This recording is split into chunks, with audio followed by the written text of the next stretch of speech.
მეგობრებო, მოგესალმებით. ვინაიდან თოფურია გეიჯის ორთაბრძოლამ დიდი აჟიოტაჟი და განხილვები გამოიწვია საზოგადოებაში.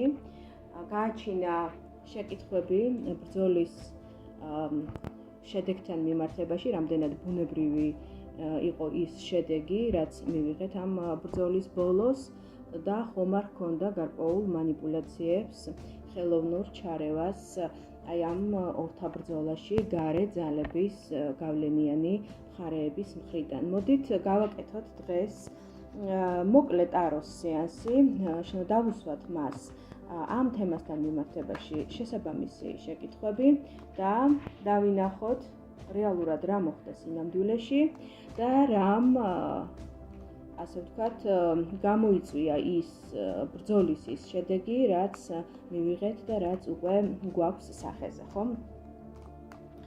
მოდით ვნახოთ, ავჭრი ახლა დასტას, შევიხედოთ კულუარებში და დავინახოთ რეალური მოცემულობა, ის რაც არ ჩანს სცენაზე, ის რაც არ ჩანს კადრში, მაგრამ რასაც ჰქონდა, ასე ვთქვათ, გადამწყვეტი მნიშვნელობა თვითონ აი ამ ბრძოლისთვის.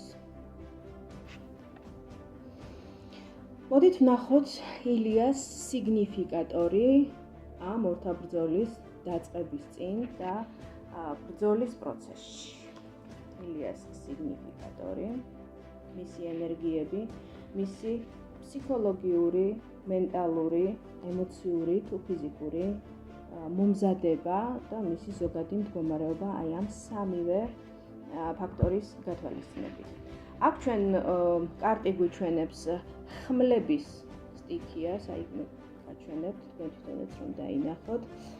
ეს არის ისეთი მდგომარეობა ადამიანში, როდესაც გარეგნულად არაჩვენებს და ერთი შეხედვით გამოიყურება საკმაოდ სტაბილურად და საკმაოდ ძლიერად, თუმცა აქ ჩვენ ვხედავთ ადამიანის შინაგან ფსიქოემოციონალურ მდგომარეობას, შინაგან შფოთვას, ძალიან ძლიერ მენტალურ წნეხს, რა გავლენის ქვეშაც, რისი გავლენის ქვეშაც იყო თოფურია ბრძოლის დაწყების წინ და თვითონ ბრძოლის პროცესში. მოდი ვნახოთ მოწინააღმდეგის ჯასტინ გეიჯის სიგნიფიკატორიც, მისი ფსიქოლოგიური და ემოციური, ასევე ფიზიკური მომზადება ბრძოლის წინ და ბრძოლის პროცესში. აქ ჩვენ ვხედავთ არკან მზეს ხმლების ხუთიანთან ერთად. აი, გაჩვენებთ. ეს არის მდგომარეობა ადამიანისა, რომელიც რაღაცა ძალიან დიდ ენერგეტიკულ მუხტს ატარებს, დიდი ენერგეტიკული მუხტის მატარებელია, მზე ძალიან დიდ ენერგიაზე და ძალაზე მიუთითებს, ხოლო ხმლების ხუთიანთან კომბინაციაში ეს არკანი საუბრობს ადამიანის შინაგან განწყობებზე და შინაგან მდგომარეობაზე, რომ მან ესე იგი ცნობიერ დონეზე ამ ადამიანში იყო ესეთი ცნობიერი გადაწყვეტილება მიღებული, რომ მას ყველა მიღებული თუ მიუღებელი ხერხებით უნდა მოეგო ეს ბრძოლა და უნდა გაემარჯვა. მოდი ასევე დავსვათ შეკითხვა, რა გარეგანმა, უხილავმა, ასე ვთქვათ, ფაქტორებმა მოახდინეს გავლენა ბრძოლის შედეგზე ყველაზე მეტად. რა გარეგანმა, უხილავმა ფაქტორებმა მოახდინეს გავლენა.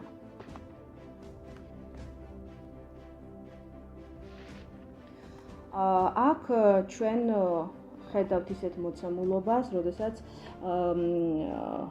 მიღებულია ესეთი ძალიან მკაცრი გადაწყვეტილება, რომ საბოლოოდ შედეგი უნდა იყოს 100%-ით გამანადგურებელი და თითქოს რაღაც აი სჯავრივით გამოტანილი, ხომ? აი სამსჯავრო ამოდის, პირველივე არკანი ხმლების 10-თან ერთად. ეს არის ფატალური, კარმული, გაკვეთილი, გარკვეული ენერგეტიკული ძალების ჩარევაც ამ პროცესში. ეს არ არის მხოლოდ ვთქვათ ფიზიკურ, მატერიალურ დონეზე არსებული ჩარევა ეს რაღაცა ენერგეტიკულ, მართლაც უხილავ კარმულ ენერგიებთან ჰქონდა ამ შემთხვევაში ილიას საქმე და თითქოს ეს ყველაფერი რაღაც აი მსჯავრის დონეზე იყო გადაწყვეტილი რაღაცა სულიერი ენერგეტიკული ძალების მხრიდან. და მოდი ესეთი დამაზუსტებელი შეკითხვაც დავსვათ, რა დარჩა ღია კადრს მიღმა ის, რაც ჩვენ რიგითმა გულშემატკივრებმა და მაყურებლებმა, ხალხმა ვერ დავინახეთ. მოდით ესეც ვნახოთ.